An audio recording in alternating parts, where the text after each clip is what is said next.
देवादिदेव 1008 पार्श्वनाथ भगवान की जय जय जय।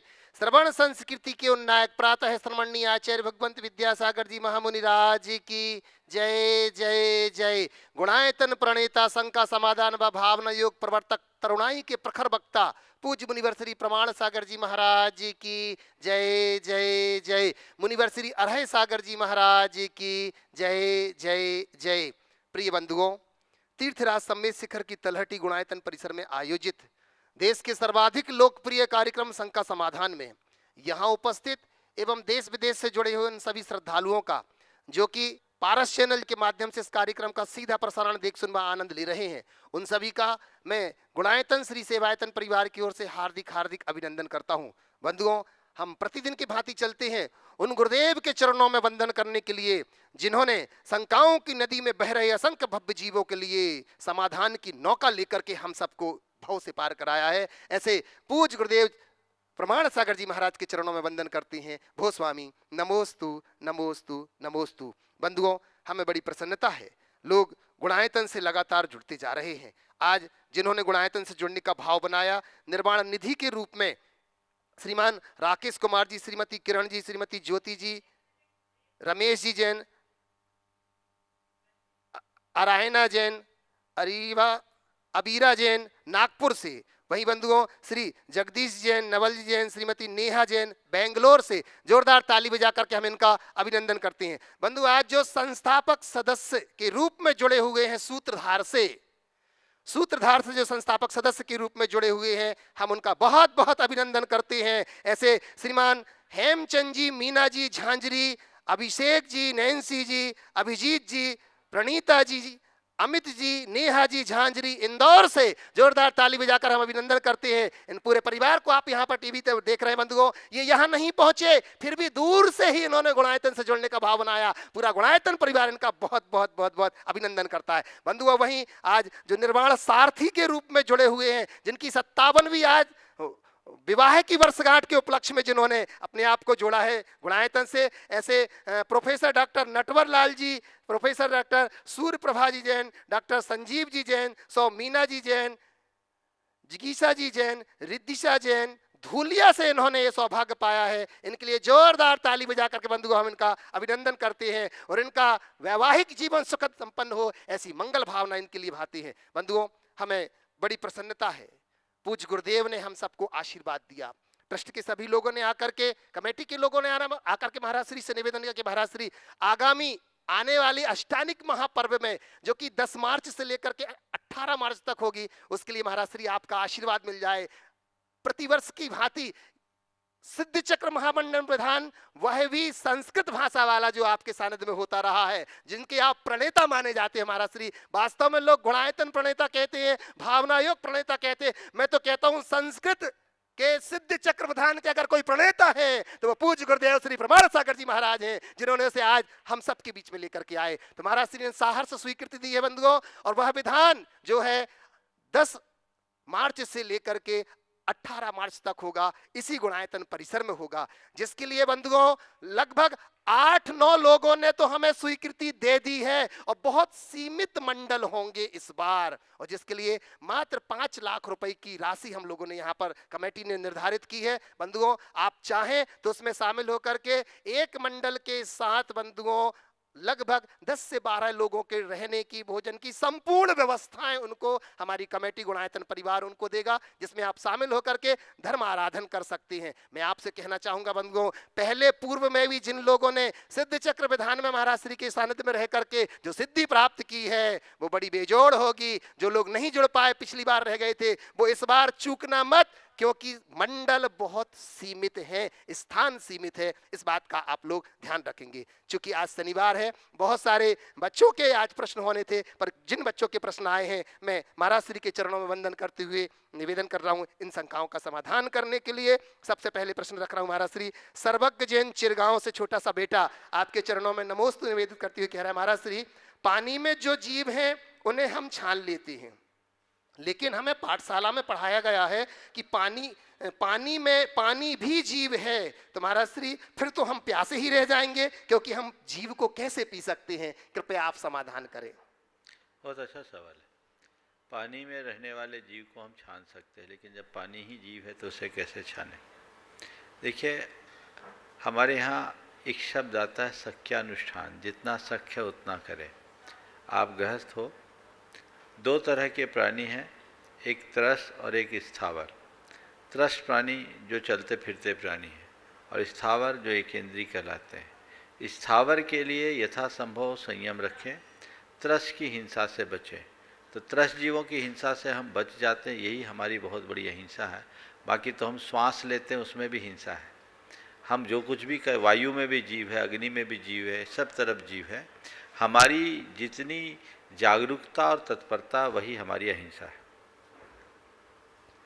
महाराज श्री सिद्धांत जैन दमोह मध्य प्रदेश से नमोस्तु करती हुए कह रहे हैं कि गुरुवर, हम सोचते हैं कि हमारा मन सरोवर की तरह शांत रहे, लेकिन कई बार उस सरोवर में लोग पत्थर मारते हैं जिससे मन अशांत हो जाता है। गुरुवर, ऐसे अशांत मन को कैसे शांत रखूं, कृपया मार्गदर्शन दीजिए। देखिए, शांत सरोवर में कोई पत्थर मारता है ना, उसमें लहर उत्पन्न होती है, पर लहर उसी में समा भी जाती है।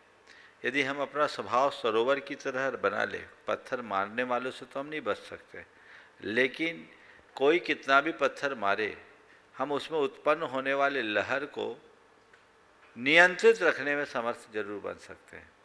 जितनी तेज़ी से लहर उठती है, उतनी तेज़ी से वो दूर भी हो जाती है।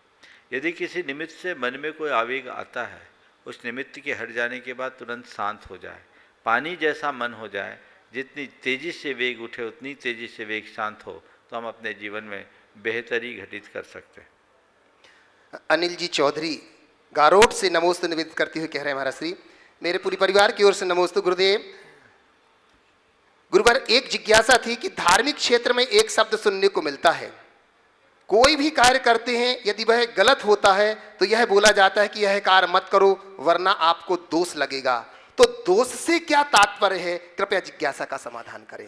देखिए, ये शब्द जो प्रयोग में आता है वो केवल इसलिए कि आप अच्छे कार्यों में पूरी तत्परता के साथ कार्य करें। एक बार किसी बच्चे ने कहा कि महाराज, धार्मिक कार्य करते समय कुछ कमी हो जाए तो दोष लगता है, तो इससे अच्छा करो ही मत, क्योंकि दोष लगने की तो संभावना होती है। ऐसा इसलिए नहीं कहता कि आप धार्मिक कार्य न करो, अभी तो ऐसा इसलिए कहा जाता है कि धार्मिक कार्य करो तो 100 में 100 नंबर लो। वहाँ दोष लगने का मतलब पाप लगना नहीं, आपके पुण्य में बट्टा लगना है, आपका पुण्य कमज़ोर पड़ जाएगा। तो जब हम किसी चीज़ को चाहते हैं तो उसके पूरी प्योरिटी के साथ चाहिए, उसमें किसी तरह का इम्प्योरिटी नहीं होना चाहिए। तो हम धर्म कार्य करते हैं तो धर्म कार्य का 100% लाभ हमें मिले, 100% फायदा हमको मिले, ये हमारी जागरूकता होनी चाहिए। और ऐसी जागरूकता होगी तो सारी समस्याएं अपने आप शांत होगी। तो इसी भाव से धार्मिक कार्य करें। और जो कहा जाता है दोष लगता है या पाप लगेगा, उसका तात्पर्य यही है कि पुण्य में बट्टा लगेगा। जैन छोगालाल जी केलावत मुंबई से। बच्चों के सवाल है कि बड़ों के? ये तो सब बड़े हैं। बड़ों के हो गए महाराज श्री। एक बच्चा था, कुछ बच्चे प्रत्यक्ष में हैं, अभी मैं उनको बुला लेता हूँ। आया नहीं है बच्चों का, ठीक है। छोगालाल जी केलावत मुंबई से नमोस्तु निवेदित करते हुए कह रहे महाराज श्री, किराए पर मिले हुए मकान को खाली करने के लिए अग्रिम सूचना के साथ कुछ समय दिया जाता है, लेकिन प्राणियों को अपने ही शरीर से बिना किसी पूर्व सूचना के और बिना समय दिए तत्क्षण बाहर कर दिया जाता है। इंसान यहाँ निश्चित जीवन जीता है, जबकि उसे यहाँ हर वक्त सतर्क रहने की जरूरत है। कुछ आगामी अच्छी व्यवस्था, अच्छे संस्कार के साथ जाने हेतु क्या प्रार्थना भक्ति करें कृपया, जिससे कि हमारी सदगति हो सके, मनुष्य भाव सफल हो सके, मार्गदर्शन दीजिए। देखिए, बात बिल्कुल सही है कि किराए का मकान हो, खाली कराने से पहले पूर्व सूचना दी जाती है। और हमारा शरीर भी एक किराए का घर है। आपने कहा है कि इसमें बिना सूचना के एकदम बेदखल कर दिया जाता है। मैं समझता हूँ ये बात सही नहीं है। हमारे शरीर को खाली कराने के लिए भी प्रकृति हमारे पास कई प्रकार की सूचनाएं भेजती है, पर आप लोग हैं जो उसे इग्नोर कर देते हैं। हमारे पास पहली सूचना आती है जब बाल पकने लगते हैं, दूसरी सूचना आती है जब कान से सुनना कम हो जाता है, तीसरी सूचना आती है जब आँखों से दिखना कम हो जाता है, चौथी सूचना होती है जब हमारे लिए कोई हार्ट की प्रॉब्लम होती, कार्डिक प्रॉब्लम होती है। लेकिन लोग हैं, बाल पकते हैं तो डाई करा लेते हैं, कान सुनना बंद करते हैं तो आप मशीन लगवा लेते हैं, आँख से दिखना कम बनता है पर लगता है तो आप ऑपरेशन करा लेते हैं, और हार्ट अटैक की प्रॉब्लम आती तो बाईपास करा लेते हैं। तो आप सुनते कहाँ हो? तो फिर जब नहीं सुने तो फिर तो यही होता है कि फिर प्रशासन की मदद से जैसे व्यक्ति को डंडे की नोक पर खाली करना पड़ता है, ऐसे इंसान को एक झटके में इस शरीर को छोड़ कर जाना पड़ता है। जो व्यक्ति प्रकृति के संदेश को पहले से समझ लेता है, स्वीकार लेता है और अपना सामान बटोरना शुरू कर लेता है, वो झोली भर करके इस दुनिया से जाता है। और जो प्रकृति के संदेश को समझे बिना अपना अंत में सब कुछ ऐसे ही छोड़ता है, उसको बर्बाद होना पड़ता है। हमारे यहाँ दो चीज़ें हैं, एक चीज़ समझिए, शरीर का छूटना और शरीर का छोड़ना। शरीर छूटेगा तो तुम अपने साथ कुछ नहीं ले जा पाओगे, और शरीर छोड़ोगे तो अपने साथ सब कुछ ले जाओगे। तुम जो इस जीवन में जोड़े हो ऐसी चीज़ जिसे इस भाव से दूसरे भाव में ले जाया जा सके, जोड़ो, खूब अच्छे से जोड़ो। और उसको साथ ले जाना चाहते हो तो शरीर को छूटने मत दो, छोड़ो, बुद्धिपूर्वक छोड़ो, विवेक पूर्वक छोड़ो, मृत्यु से घबराओ मत। आत्म जागरूकता के साथ जो है छोड़ते हैं उनकी समाधि होती है, और ये समाधि उसे बहुत जल्दी मुक्ति का पात्र बना देती है। तो ऐसी समाधि की भावना हमारे अंतरंग में होनी चाहिए। अगर हम अच्छे कर्म करके ये कार्य करेंगे तो निश्चित रूप से उसके सुपरिणाम हम सबको हासिल होंगे। हमें उस दिशा में निरंतर प्रयत्नरत रहना चाहिए। सुभाष जी जोधपुर से नमोस्तु करते हुए कह रहे हैं, गुरुदेव असली युद्ध जमीन पर कम, दिमाग में ज्यादा चलती है। गुरुवर भीतर में चल रहे युद्धों को समाप्त करने के लिए क्या करें, कृपया समाधान दीजिए। असली युद्ध क्या? जमीन पे नहीं, जमीन पे कम, दिमाग में ज़्यादा। आपने पूछा दिमाग में चल रहे इन युद्धों को शांत करने के लिए क्या करना चाहिए। देखिए बात सही है, दिमागी जो युद्ध है वो एक प्रकार का अंतर्द्वंद है, और अपने मन के अंतर्द्वंद को शांत करने के लिए व्यक्ति को जीवन की सही समझ विकसित करना चाहिए। हमारे चित्त में जो भी द्वंद्व है, जो भी उफान है, उसकी मूल वजह क्या है? वह है हमारे अंदर का अज्ञान, जीवन की सही समझ का अभाव। चीज़ें घटती किसी और रूप में हैं और हम उसे किसी और रूप में घटित करना चाहते हैं। हम सोचते कुछ है, होता कुछ है, और जब हम सोचते कुछ है, होता कुछ है, तो उससे हमारे मन में एक प्रकार का अनावश्यक द्वंद्व उत्पन्न हो जाता है। तो उस द्वंद्व से बचने के लिए यही एकमात्र रास्ता है कि हम जीवन की समझ सही तरीके से विकसित करें और जो है उसको सहज रूप से स्वीकार करें। यदि ये आदत हमारे अंदर बन जाए तो हम अपने जीवन का पथ सुनिश्चित रूप से प्रशस्त कर सकते हैं। श्रुति जैन छपारा से नमोस्तु करती हुई कह रही हैं बहन कि खुल सकती हैं गांठें बस जरा से जतन से, मगर लोग कैंचियां चला करके सारा फसाना बदल देते हैं। हे गुरुदेव, हम अपने जीवन में इसे कैसे उतारें जिससे खुल सकती है गांठें जरा सी जतन से, लेकिन लोग कैंचियां चला के सारा फसाना बदल देते हैं। बहुत सार्थक पंक्तियाँ हैं। तो बस तो पहले तो कहूँगा कि गांठें पड़े ही नहीं तो खोलने की जहमत ही ना उठाना पड़े, और कदाचित गांठ पड़ जाए तो उसे खोलने की तरकीब हमारे पास होनी चाहिए। जिनकी गांठ ढीली होती है उसे बहुत आसानी से खोला जाता है, लेकिन जिनकी गांठ बहुत पक्की और मजबूत होती है उसको खोला नहीं पड़ जाता, उसे कैंचियाँ चलानी पड़ती है।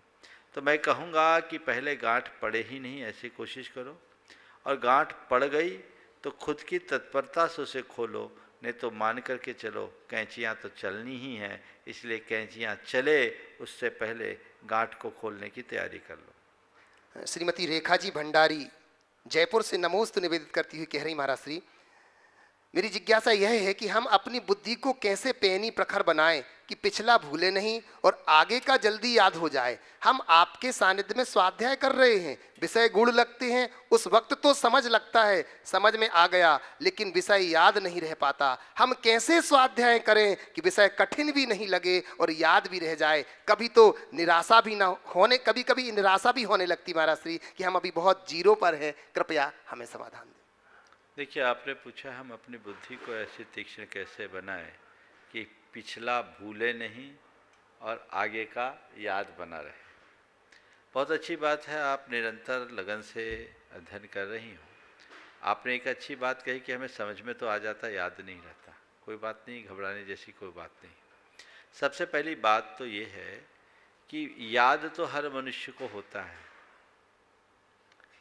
एक बार एक व्यक्ति ने मुझसे कहा कि महाराज जी आपको तो गजब का ज्ञान है, हम तो आपके ज्ञान की बराबरी नहीं कर सकते। हमने कहा क्यों? बोले देखिए महाराज जी, आप जब अपने प्रवचन करते हो तो कहाँ कहाँ की बातें कब कब की बता देते हैं। महाराज जी शास्त्रों को तो पूरा आपने आत्मसात ही कर लिया, सारी गाथाएं सारे संदर्भ आपको एकदम ताजे रहते हैं। मैंने उनसे कहा कि ऐसी कोई बात नहीं है, आपको भी याद रहती है, जैसा ज्ञान मेरे पास है वैसा ही ज्ञान आपके पास भी है। नहीं नहीं महाराज मुझे तो कुछ भी याद नहीं रहता। मैंने कहा आपका काम क्या है? बोला महाराज मेरी दवाई की दुकान है। भोपाल की बात था और एक बड़े मेडिकल स्टोर के संचालक थे, मुझे पता था। मैंने कहा आपकी दुकान में कितने प्रकार की दवाइयाँ होगी? बोले महाराज हजारों प्रकार की। हमने पूछा कि यदि कोई प्रिस्क्रिप्शन लेकर आता है तो प्रिस्क्रिप्शन देख करके आपको पता रहता है कि दवाई हमारे यहाँ है कि नहीं? बोले महाराज सब अपडेट रहता है। बोले खोजते हो? बोले नहीं महाराज खोजना भी नहीं पड़ता, हम लोग ऐसे जमा के रखते हैं, हमें पता रहता है कि कौन सी दवाई किस रैक के कौन से रो में है और कितनी क्वांटिटी में, ये भी पता रहता है। मैंने कहा अभी तो आप कह रहे थे कि आपको कुछ याद नहीं रहता और अब आपको सैकड़ों हजारों दवाइयों के नाम याद है और वो है भी कि नहीं भी ये भी पता है, ये कैसे पता है? बोला महाराज ये तो मेरा धंधा है, ये तो मेरा धंधा है। तो मैंने कहा ये भी मेरा धंधा है। मतलब क्या निकला? याद नहीं होता, ये बात ठीक नहीं है। हमें वह सब बातें याद रहती जिसके प्रति हमारी रुचि होती है, जिसे हम पकड़ लेते। आप छोड़िए, किसी पिक्चर को देखते हो तो एक बार में उसकी स्टोरी याद हो जाती कि नहीं? महाराज का प्रवचन सुनो, उसका सार भले याद ना हो, लेकिन एक मूवी देखो तो पूरी बातें याद होगा। आज से 20 बरस पहले किसी ने कोई गाली दी हो ना तो शब्द सब याद होगा। किसने कहा मेमोरी नहीं है? हाँ, हमने मेमोरी में बिना काम की चीजें भर रखी है और काम की चीजों के लिए जगह ही नहीं छोड़ी। जिधर हमारी अभिरुचि होती है उधर हमें प्रयास करना चाहिए। रुचि के अनुकूल कार्य करने का परिणाम अच्छा होता है। तो हम रुचि पूर्वक कार्य करें, जो अपनी रुचि बढ़ाए तो बहुत फर्क पड़ता है।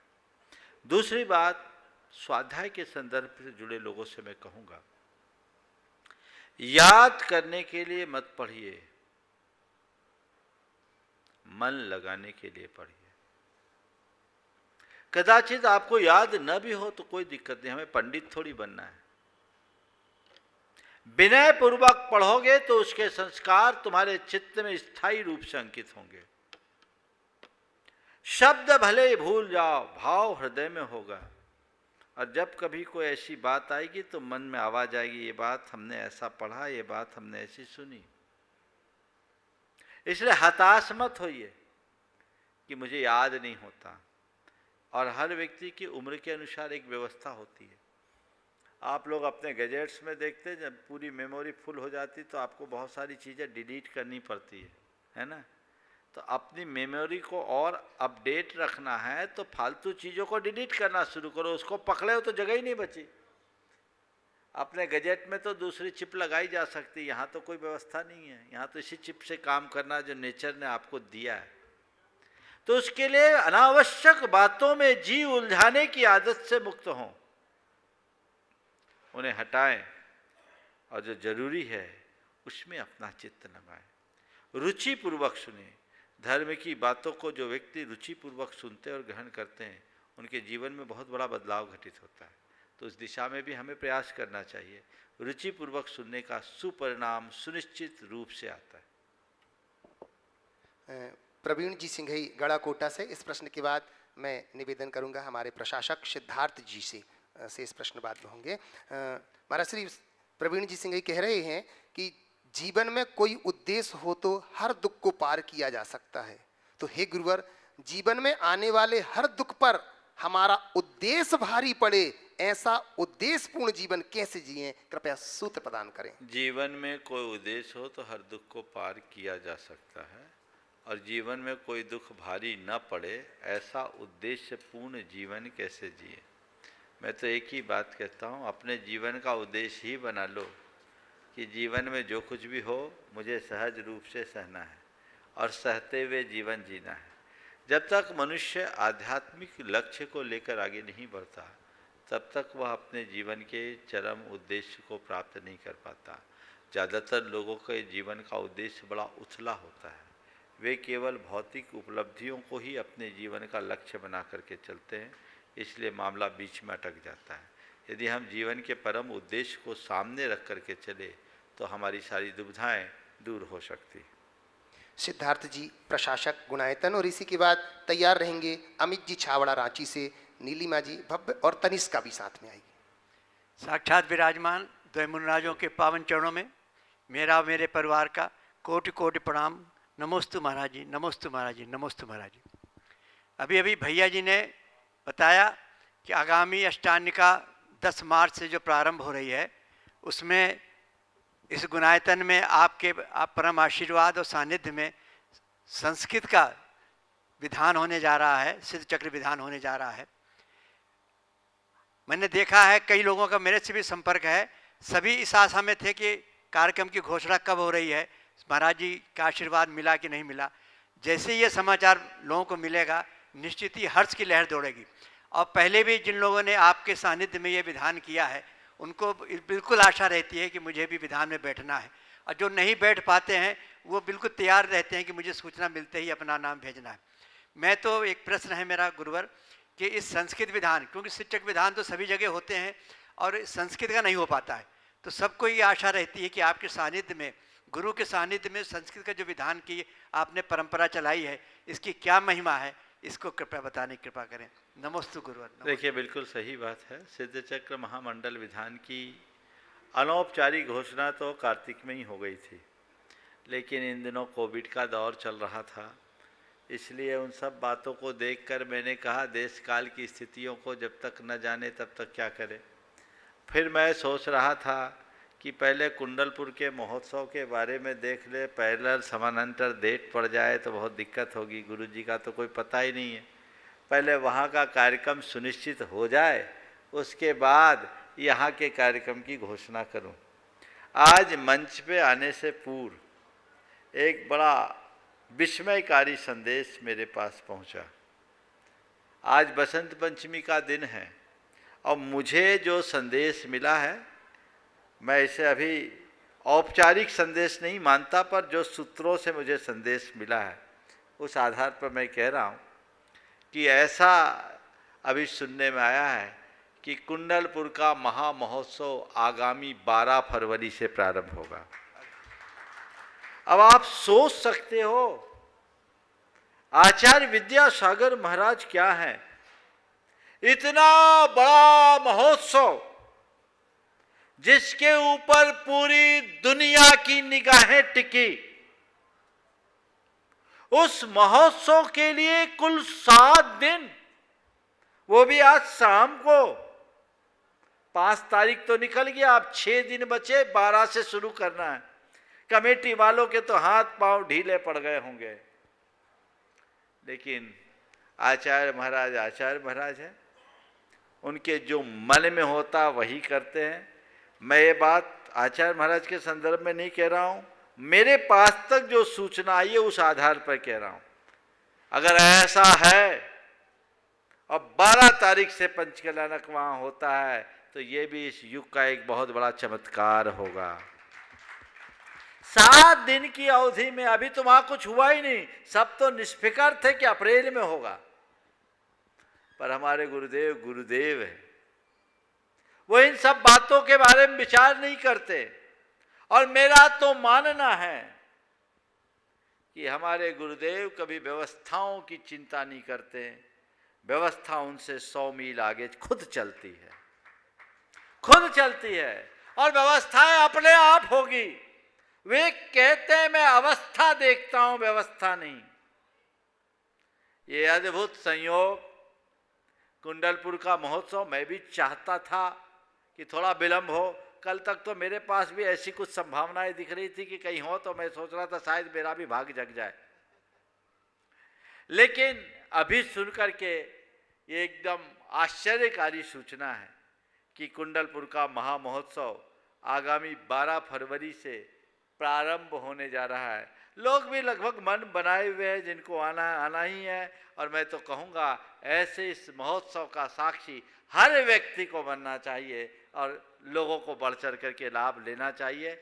जो भी होगी वहाँ की समिति के द्वारा इसकी औपचारिक सूचना जब आएगी तब मैं आप सबके बीच बात करूँगा। लेकिन अभी इस सूचना को आधार मानकर ये तो तय हो गया कि अष्टानिका के दिनों में वहाँ कुछ नहीं होना, तो आज मैं सिद्ध चक्र विधान के लिए भी इनको कहा कि भैया अब बोल दो, लोग बार बार बोल रहे हैं, ताकि लोगों को तैयारी करने का अवसर मिल जाए। अब अष्टानिका पर्व यहीं संपन्न होगा और जब अष्टानिका पर्व यहाँ संपन्न होगा तो सिद्ध चक्र महामंडल विधान भी भव्यता के साथ होगा।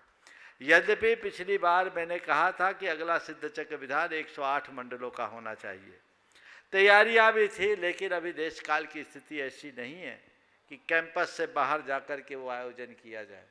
इसलिए मैंने कहा कि जैसे पिछला विधान हुआ उसी तरीके का विधान यहाँ करो, और कमेटी वालों ने जो व्यवस्थाएं बनाई है उसके हिसाब से स्थान सीमित है, अब ज़्यादा मंडल नहीं हो सकते। इसलिए ये सूचना पाते ही आपने जैसे बोला अभी 8 नाम तो पहले से आ चुके, जबकि विधान की कोई चर्चा नहीं। मुझे मालूम है आज कल परसों तक में सारे नाम आ जाएंगे जिनको विधान करना है। जल्दी आए जल्दी पाए, क्योंकि सीमित है इस बार जो व्यवस्थाएं इनके पास है। पिछले मंडलों से भी कम मंडल इनको करने पड़ेंगे। इसलिए सभी लोग जिनको सिद्ध चक्र महामंडल विधान में अपनी सहभागिता देनी है वो अपना शीघ्रता से अपना स्थान सुरक्षित कराए। और अभी केवल पहले प्रमुखता मंडल वालों की है, स्वतंत्र जोड़ों के लिए अभी मैं नहीं कहूँगा, क्योंकि इनके पास आवास की सीमित व्यवस्था है। उस व्यवस्था को देखते हुए सारी व्यवस्था देखनी है। आगे रास्ता निकलेगा तो सबको अवसर मिलेगा, और मैं चाहता भी हूँ कि सबको अवसर मिले।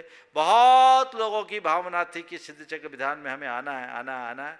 मौका आप सबको आ गया, अष्टानिका का पर्व और यहाँ पर समेत शिखर जी में। और वे लोग तो बहुत भाग्यशाली होंगे जिनने आषाढ़ में भी किया, कार्तिक में भी किया और फागुन में भी किया, लगातार जिन्हें तीनों विधान करने का अवसर मिलेगा। और बहुत सारे लोगों के नाम यहाँ आ चुके हैं और इस सूचना को सुनते ही आएंगे। इसलिए सभी लोग सिद्ध चक्र विधान में अपनी सहभागिता पहले से सुनिश्चित कर ले। आपने पूछा सिद्ध चक्र मंडल विधान की क्या महिमा है, मुझे अपने मुख से बोलने की ज़रूरत नहीं है। जिन लोगों ने विधान किए उनसे पूछ लो कि सिद्ध चक्र विधान की क्या महिमा है। मैं ये कहूँगा ये सिद्ध चक्र विधान सिद्धि के लिए नहीं, शुद्धि और विशुद्धि का एक परम निमित्त है। जिसके जीवन में शुद्धि और विशुद्धि होती है वही एक दिन सिद्धि को प्राप्त करता है। तो ऐसे सिद्ध चक्र महामंडल विधान के आयोजन का ये सुसंयोग बना है, और जिनको भी लाभ लेना है शीघ्रता से ले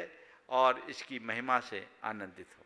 जय बोलिए कुंडलपुर के बड़े बाबा की। कुंडलपुर के बड़े बाबा का जो ये महा महोत्सव संपन्न हो रहा है उसके लिए भी सभी लोग भावनात्मक रूप से अपने आप को जोड़े और अधिक से अधिक लोग बढ़ चढ़ करके हिस्सा ले। एक बार पुनः जयकारा कुंडलपुर के बड़े बाबा की जय जय जय। श्रवण संस्कृति के उन्नायक प्रातः स्मरणीय अविस्मरणीय पूज्य गुरुवर विद्यासागर जी महाराज की जय जय जय। जय बोलिए पूज्य गुरुदेव श्री प्रमाण सागर जी महाराज की, गुरुवर श्री अरहय सागर जी महाराज की। बंधुओं बड़े हर्ष का विषय है, रोम पुलकित हो रहा है इस विषय को सुनकर के। और आइए अमित जी छावड़ा रांची से, नीलिमा जी भव्य और तनीसा एक साथ पहुंच रही हैं।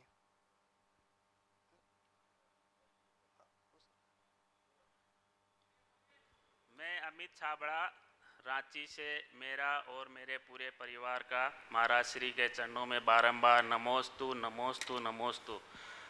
महाराज श्री एक बिजनेसमैन होने के चलते मेरा आना जाना देश में हर जगह होता है। मेरे व्यवहार में वेज और नॉन वेज दोनों तरह के लोग आते हैं।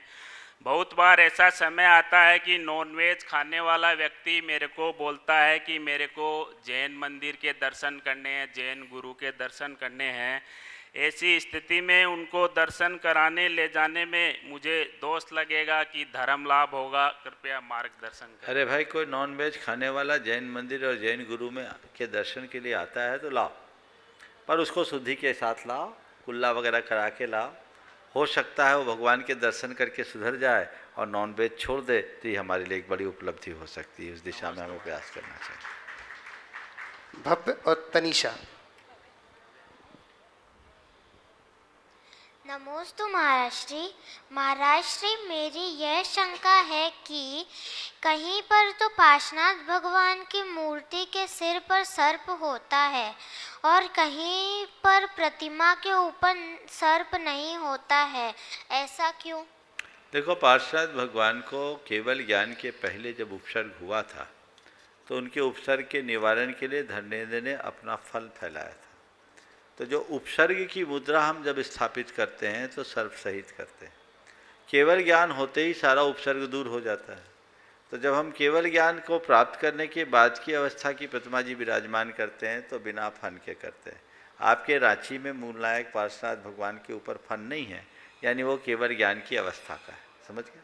चलिए नमोस्तु महाराज। तनीषा। और इसी के बाद निवेदन करूंगा दुर्गापुर पश्चिम बंगाल से गुणायतन के शिरोमणि संरक्षक अनिल जी अमिता जी, जिन्हें आज फिर बंधुओं वायव्य कोण के जिनालय के जो पंचायतन शैली का जिनालय यहाँ पर बन रहा है, पूर्व में इनको सौभाग्य मिला था एक चाबी रखने का, आज पुनः उन्हें एक चाबी रखने का सौभाग्य मिल गया है। उसकी चौकी पे, उसकी चौकी पर भी चाबी रखने का सौभाग्य इनको मिल गया है। न जाने और आगे कौन कौन से सौभाग्य ये लेंगे, ये तो भविष्य के गर्त में छिपा हुआ है, वो तैयार बोलो। हाँ, नमोस्तु महाराष्ट्री।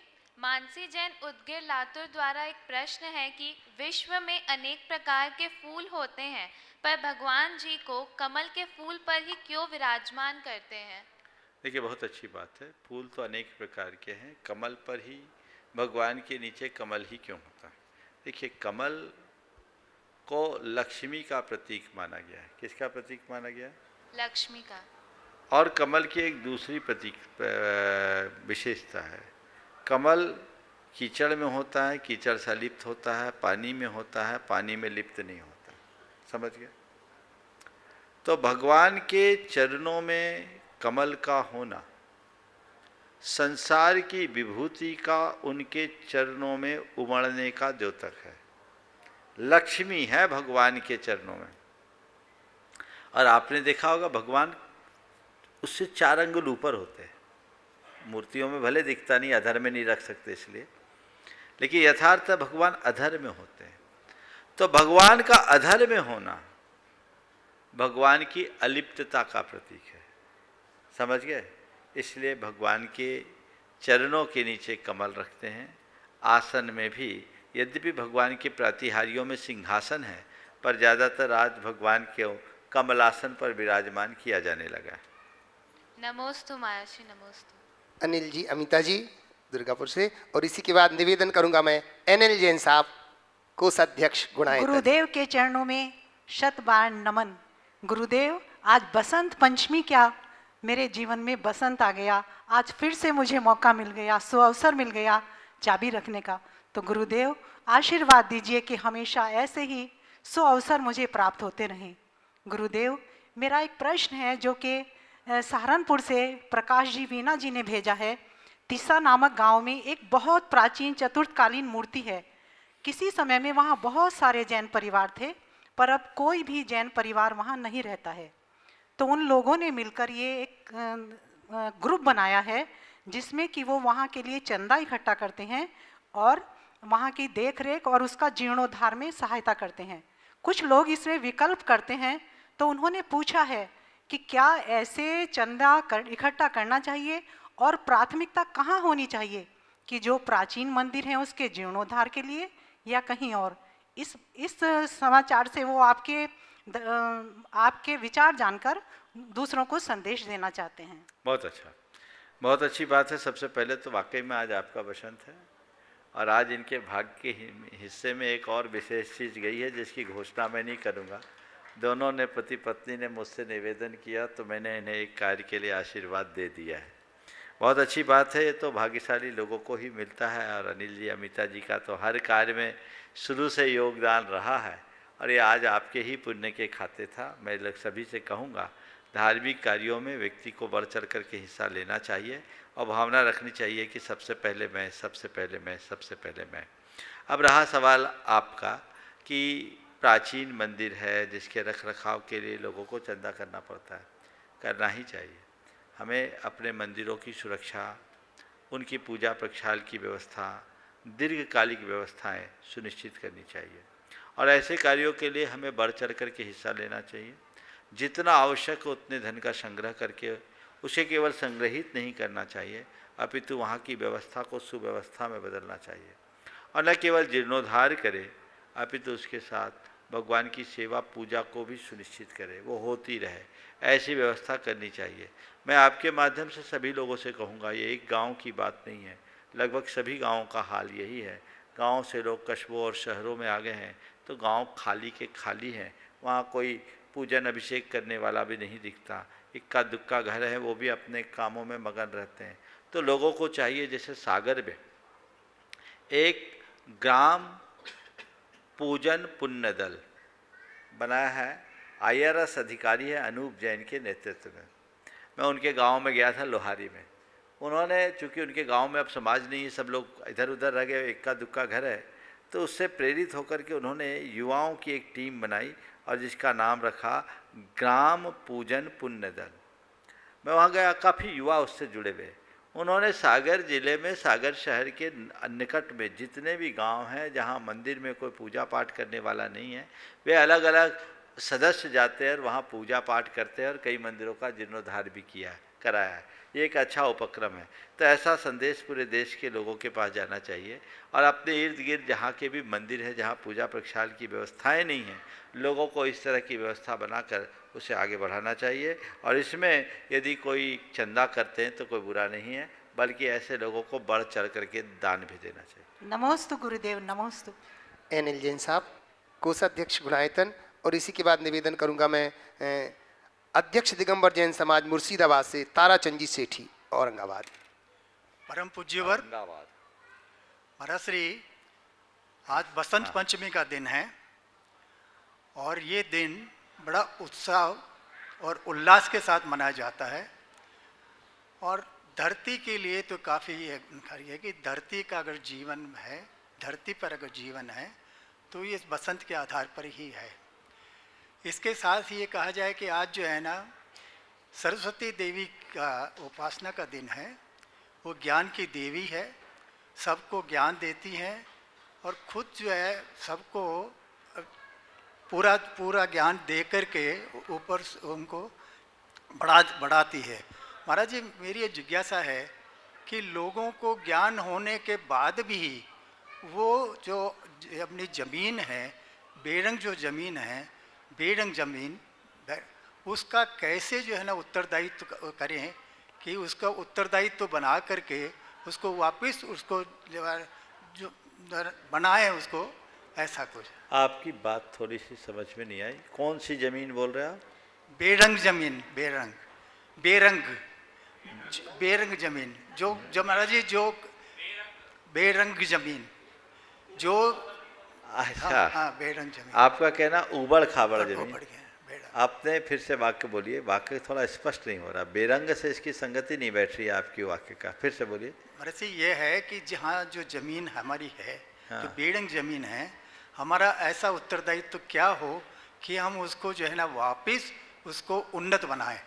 बेसिकली हाँ, आप इसे सुधार लो ना। बेरंग शब्द नहीं, अपने जीवन की ऊसर या बंजर जमीन को उपजाऊ कैसे बना, है ना। बेरंग थोड़ा सा कोई राजस्थानी तो नहीं बोल रहे आप? महाराज जी, ये राजस्थानी भी है। हाँ, और ये चलिए ठीक है। ऊसर भूमि होती है, बंजर भूमि होती है, तो इस ऊसर भूमि को या बंजर भूमि को उपजाऊ कैसे बनाए? देखिए, अगर आपको खेती का अनुभव हो तो मैं आपको बताता हूँ, शायद नहीं होगा, पर मैंने खेती करते हुए बहुत लोगों को देखा, किया तो नहीं, पर विहार करते समय, किसानों के मध्य जाते समय मैंने बहुतों को निकटता से देखा है। और मैं कह सकता हूँ कि मुझे इस आधार पर खेती का अनुभव है। जो ज़मीन, जिस ज़मीन में वर्षों से खेती नहीं होती, वो ज़मीन पड़ती ज़मीन कहलाती है। उस पड़ती भूमि में खेती करने के लिए उनको क्या करना पड़ता है? पहले पिलाऊ चलाना पड़ता है। पिलाऊ चलाने का मतलब है पूरी गहरी उसके कल्टीवेटर का एक उपकरण होता है जिससे मिट्टी को नीचे से ऊपर पलटते हैं, समझ गए? फिर उसमें खाद पानी देते हैं तो 1-2 साल में वो ज़मीन पुनः उपजाऊ होती, नीचे से ऊपर आ जाती। तो उससे फिर जो फसल आती है बहुत उत्तम फसल आती है। एक दूसरी वो ज़मीन, तो पहले तो पिलाऊ चलाओ। पिलाऊ चलाने का मतलब उस मिट्टी को पलटो। अपने जीवन की इस ऊषर भूमि को उपजाऊ बनाना चाहते हो, चित्त की भूमि को पलट दो, उस पर पिलाऊ चलाओ। किसका? ज्ञान का पिलाऊ चलाओ और भावनाओं का खाद पानी भरो, ये फसल उग जाएगी। दूसरी तरह की जो ऊषर भूमि होती है वो होती है जिसमें पठारी इलाका होता है, कंकड़ पत्थर बहुत होते हैं। मैं जब मध्य प्रदेश के एक इलाके में था तो वहाँ कुछ पंजाबी बंधु, सरदार बंधु, वो उनका चक बनता था, चक, खासकर अशोकनगर के आसपास के इलाके में। लोगों ने बोला महाराज जी ये लोग सब पंजाब से आए हुए हैं और ये नदी नालों के किनारों की बिल्कुल बेढब और ऊषर भूमि लेते हैं जिसमें कुछ नहीं होता, कांस होते थे, पर मेहनत करके पानी खींच के वहाँ लाते और उस ज़मीन को कीमती ज़मीन कर देते और वैसी चीज़ उगा लेते जो लोग अच्छी ज़मीन में भी नहीं उगा पाते, समझ गए? तो ये ऊषर भूमि को हरा भरा बनाने का एक तरीका है।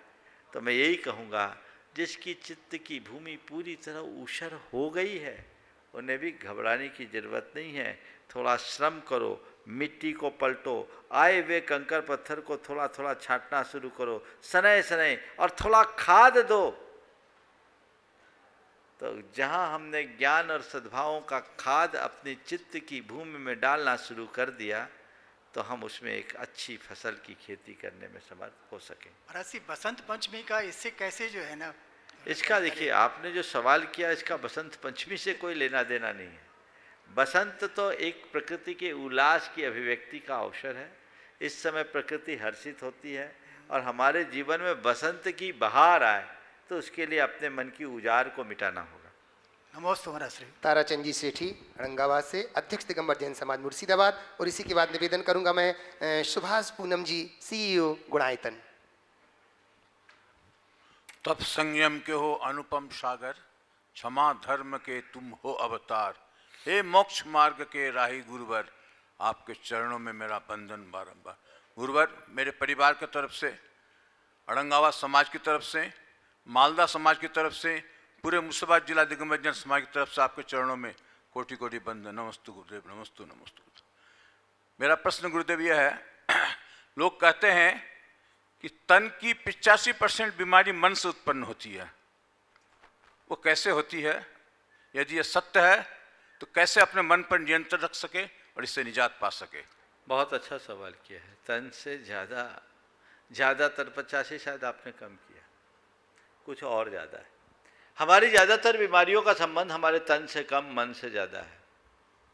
जब चीज़ें हमारे मन में जुड़ जाती हैं, हमारा मन उन चीज़ों से प्रभावित होता है, तो उसके परिणाम स्वरूप हमारी भावधारा बदलती है। भावधारा बदलने के कारण हमारी अंतःस्रावी ग्रंथियों का स्राव बिगड़ जाता है। अंतःस्रावी ग्रंथियाँ जब अपना नकारात्मक स्राव करने लगते हैं, उनसे नेगेटिव सिक्रेशंस होने लगते हैं, नकारात्मक हार्मोन्स हमारे शरीर में, नकारात्मक रसायन हमारे शरीर में आने लगते हैं, तो वो अनेक प्रकार की बीमारियों को जन्म देते हैं। एक बात तो ये है। तो हमारा जो मन है वो हमारे जीवन की एक बहुत बड़ी शक्ति है। इस शक्ति से हम अपना उत्थान भी कर सकते हैं, पतन भी कर सकते हैं। चीज़ें जब मन में बैठ जाती है तो हमारे मन से शरीर को वही कमांड मिलती है जो नहीं होनी चाहिए। आपको मैं मन का असर क्या है मेडिकल की भाषा में कहता हूँ। मेडिकल में 2 शब्द आते हैं, एक प्लेसिबो इफेक्ट और एक नोसिबो इफेक्ट। वैज्ञानिक इस पर बहुत शोध किए और इस पर अक्सर चर्चा होती। प्लेसिबो इफेक्ट क्या है और नोसिबो इफेक्ट क्या है, जो मेडिकल से जुड़े हुए लोग हैं इस बात को बहुत अच्छे से समझ सकेंगे। किसी व्यक्ति को केवल डिस्टिल वाटर का इंजेक्शन लगा दिया और कह दिया गया कि रामबाण दवाई है, तुम ठीक हो जाओगे, और सामने वाला ठीक हो गया। This called placebo effect. Distil water से कोई मेडिसिन नहीं है। शरीर में तो डिस्टिल वाटर दिया है, पर दिमाग में दवाई भर दी। ये क्या हुआ? Placebo effect. और किसी को साधारण सी बीमारी हो, अरे भैया क्या बात है, आज तो तुम बहुत ढीले ढीले दिख रहे हो, आंखें भी चढ़ी चढ़ी दिख रही है, बड़े सुस्त नजर आ रहे हो। नहीं नहीं मैं तो ठीक हूं। दूसरे क्या, क्यों जी आज बहुत आप कमजोर से दिख रहे हैं, बिल्कुल चाल भी आपकी ढीली दिख रही है, क्या बात है? नहीं नहीं नहीं मैं तो ठीक हूं। तीसरा मिला, क्या बात है भाई, क्या बीपी भी तो नॉर्मल है, कुछ गड़बड़ दिख रहा है, आप ठीक तो हो ना? अरे भाई 3 लोगों ने बोल दिया कुछ गड़बड़ होगा, चलो चल के बीपी चेक कराता हूं। और ऐसा व्यक्ति जब बीपी चेक कराएगा तो बीपी निश्चित रूप से एबनॉर्मल होगी। ये है नोसिबो इफेक्ट। समझ गए? ये किसका कनेक्शन है? मन का कनेक्शन है। तो मन हमारे शरीर पर, हमारी चेतना पर, सब पर बड़ा अधिक प्रभाव रखता है। इसलिए अपने मन को संभालना चाहिए। आज से लगभग 20 वर्ष पहले मैं मैनपुरी में था। एक सज्जन मेरे पास आए। वो वहाँ के रिटायर्ड सेक्रेटरी थे उत्तर प्रदेश के। उन्होंने कहा, महाराज जी आपने मेरे साथ चमत्कार कर दिया। मैंने कहा भैया कौन सा चमत्कार? मैं चमत्कार पर विश्वास ही नहीं रखता। नहीं महाराज जी आपने चमत्कार कर दिया, मुझे बड़ा लाभ हो गया। बोले क्या हो गया? बोले आपके प्रताप से मेरी 15 साल पुरानी बीमारी चले गई। तो भैया आप तो कभी मुझसे अलग से मिले भी नहीं, और मैंने ना आपको कोई मंत्र दिया ना कुछ दिया, फिर आपकी बीमारी। बोले महाराज आपने मुझे मंत्र दिया था 8 दिन पहले, आप तो आए नहीं, कौन सा मंत्र? बोले नहीं महाराज जी मैं आपके पास आया था, रोज आपका प्रवचन सुनता था, और आपने एक दिन एक प्रवचन में एक वाक्य कहा था कि तन की बीमारी को मन पर हावी मत होने दो। तन की बीमारी की सब इलाज है, मन की बीमारी का कोई इलाज नहीं। महाराज मुझे लगा ये आप मुझे बोल रहे हैं। मैं पिछले 15 सालों से एंजाइना की पेन से पीड़ित था। मैंने दवाइयाँ कराई, खूब इलाज कराया, लाखों रुपया मेरे बर्बाद हुए। आपने जिस दिन से कहा मैंने एकदम बिठा दिया अपने मन में कि तन की बीमारी को मन पर हावी मत होने दो। महाराज जी मैंने अपना चेकअप कराया, आज मैं बिल्कुल नॉर्मल हूँ और मेरी सारी दवाइयाँ बंद है। 7 दिन के हो गए, मैं कोई दवाई नहीं ले रहा। तो क्या है? एक खेल मन का है। इसलिए अपने मन को तरोताज बनाए रखना चाहते हो तो नित्य भावना योग करो। वैज्ञानिकों की भाषा में उसको कहते हैं न्यूरो साइको इम्यूनोलॉजी। नियमित जो लोग करते हैं उनके जीवन में चमत्कार घटता है। आपके हाथ में कुंजी है, आप तय करें। नमस्ते महाराज। सुभाष पूनम जी CEO गुणायतन, और इसी के बाद विकर्ष जी शास्त्री सलेहा से। परम श्रद्धेय मुनिद्वय के चरणों में शत नमन। गुरुदेव अपनी कर्म सिद्धांत के विषय में जितना स्थूल ज्ञान के विषय में यही समझते थे कि जैसा कर्म करेंगे वैसा उसका फल मिलता है, और जो भी होता है वो हमारे कर्मों के आधारित होता है। लेकिन पिछले कुछ दिनों में 2-3 बार आपने कुछ प्रश्नों के उत्तर देते हुए ये एक्सप्लेन किया कि कर्म ही सब कुछ नहीं है, द्रव्य छेद काल भाव का भी बहुत बड़ा रोल है। उससे संयोग बनते और बिगड़ते हैं। संयोग बोलें या नियति बोलें, बहुत सारी चीज़ें ऐसी भी हैं जैसे कि कुछ लोग अभव्य जीव होते हैं, उनकी नियति है कि वो कभी उनका मोक्ष नहीं जा सकते। तो इस तरह की जो चीज़ें हैं, इससे देखने से कुछ ईश्वर के अस्तित्व की तरफ इंगित नहीं करता है क्या गुरुदेव? देखिए, सच्चे अर्थों में इन सब बातों को समझने से ही हम कारण कार्य व्यवस्था की वैज्ञानिक व्यवस्था को समझ पाते हैं। न इसमें ईश्वर का रोल है, न किसी और का।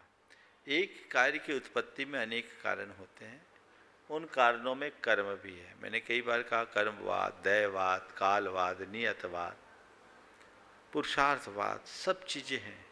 इन सब को जब समायोजित करेंगे तब कार्य। नमस्ते। विकर्ष जी शास्त्री सलेहा गुणायतन से, और निवेदन करूंगा मैं डॉक्टर प्रद्युम्न जी दिल्ली से। मुनिवर द्वय के चरणों में कोटि कोटि नमोस्तु। गुरुदेव, ये समसामयिक प्रश्न है और ये मुझे कपूर जी कोटा वालों ने प्रेषित किया है कि गुरुदेव, विगत दिन टीएमसी के एक सांसद हैं जिन्होंने लोकसभा में मोदी जी की सरकार पर चर्चा करते हुए जैन धर्म पर और जैन धर्म के युवाओं पर एक ओछी टिप्पणी की। उन्होंने कहा कि मोदी जी एक ऐसा भारत बनने से रोकना चाहते हैं जहां जैन समाज का लड़का अपने माता पिता से छिपकर काठी कबाब खाए, अर्थात मांसाहार करे। तो गुरुदेव, इस प्रकार की ओछी मानसिकता से वो क्या प्रदर्शित करना चाहते हैं? और दिन प्रतिदिन गुरुदेव, केवल वो ही नहीं, और भी लोग सोशल मीडिया के माध्यम से जैन संतों पर, जैन समाज पर गलत और आपत्तिजनक टिप्पणियां करते हैं। ऐसे लोगों के लिए गुरुदेव आप क्या कहना चाहेंगे और हम लोगों का क्या कर्तव्य बनता है, हम क्या करें? नमस्ते। देखिए, ये बात मेरे ज्ञान में भी आई है। अच्छी बात है कपूर चंद जी ने इस मंच से इसको उठाया है। ये पूरी तरह गैर जिम्मेदाराना और गलत हरकत है। उन्हें इसकी कोई ज़रूरत ही नहीं थी। वे अपनी बात कहने के लिए स्वतंत्र थी, कह सकती थी। किसी सरकार की नीति की आलोचना करना हर सांसद का मौलिक अधिकार है, पर उस आलोचना के क्रम में किसी धर्म, किसी परंपरा की आस्था पर चोट पहुंचाना, उनके परंपरागत मूल्यों को चुनौती देना अच्छी बात नहीं है। जिसने भी किया है, शायद कोई महिला सांसद है ना, क्या नाम है? महिला सांसद महोत्रा चलिए, जो भी हो, महुआ मोइत्रा, जो भी उन्होंने ये किया है, ये कतई उचित नहीं किया है। सभी को इसकी निंदा करनी चाहिए, भर्त्सना करनी चाहिए। कोई भी ऐसा कहना, ये पूरी तरह गैर जिम्मेदाराना बात है। और सबसे पहला काम तो देश भर के लोगों को लोकसभा के अध्यक्ष तक ये संदेश पहुंचाना चाहिए कि इस अंश को कार्यवाही से विलोपित किया जाए, ताकि ये रिकॉर्ड में न रहे। और जिन्होंने ऐसी टिप्पणी की है, उन्हें ये कहना चाहिए कि हमने ये जो टिप्पणी की है, ये हमारी तरफ से गलती हुई। ऐसी टिप्पणी दोबारा कभी कोई ना करे।